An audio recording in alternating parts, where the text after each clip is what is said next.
name is Richard. So why are organizations not innovating?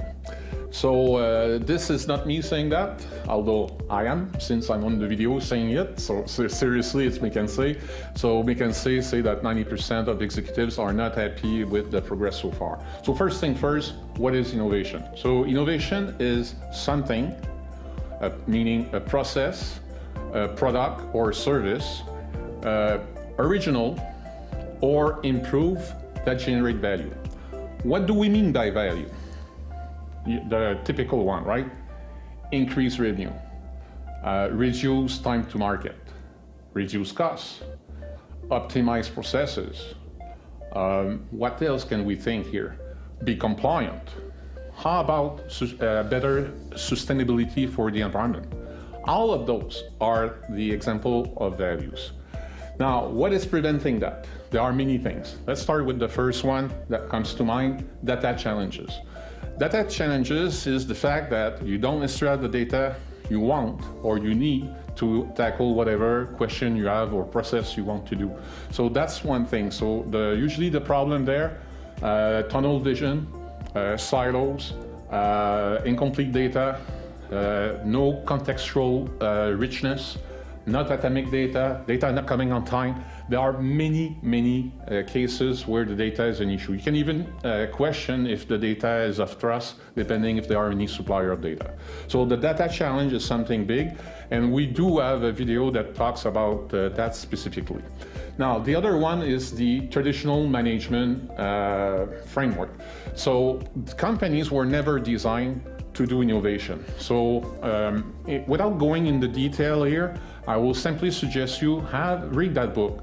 Read the book called the Lean Startup. Read that book and you're going to have an idea about how to innovate. It's all about taking a vision, breaking it in experience, and then tracking this. So it's so that you shorten all these market research that takes a lot of time, a lot of planning, and then you spend a lot of money. So you need to shorten that cycle. So this is what this is all about. Another reason why there is no innovation or not enough innovation is what I call capitulation. It is too big. It is too big. It has been done for the last 20 years. This is something that you need to break. Everything can be broken in smaller pieces so that it's a challenge or it's a problem that can be handled that way. Break things in pieces, you can target anything.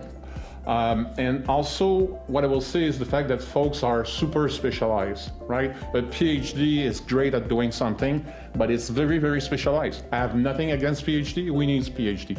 What's the issue is that everybody are specialized, and a lot of people don't understand how to put all that together, right?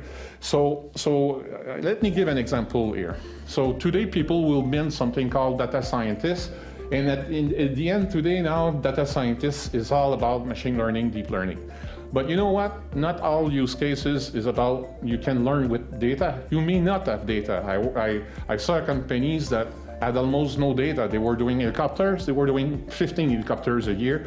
There is not enough data there, right? So what you do in that case, you can do what has been done in the past, operational research, where you use something called minimization and maximization technique to actually deal with a series of constraints. So when we say AI, it's about that. It's about NLP. It's about multiple things. Let's not be too narrow in our understanding. Let's make sure we understand that there are other specialties.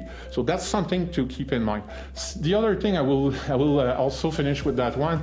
The other example that I'm thinking is statistician. It has been said forever that correlation is not causation. Everybody know that, right? But I want to know, everybody wanted to know, and that was the subject of studies for decades and decades. Does smoking create lung cancer? Yes or no? This is not correlation, this is causation. Does it cause it, or yes or no? And to answer that question, there is a good book that is called The Book of Why, and that thing talks about adding, I will use the term human logic two statistics and the use of directed acyclic graph. So that technically is the way it's called, but that's what you can do to get out of the box and tackle things. So you need to bridge with other people, you need to still expand your knowledge, and that's a good way to go and innovate.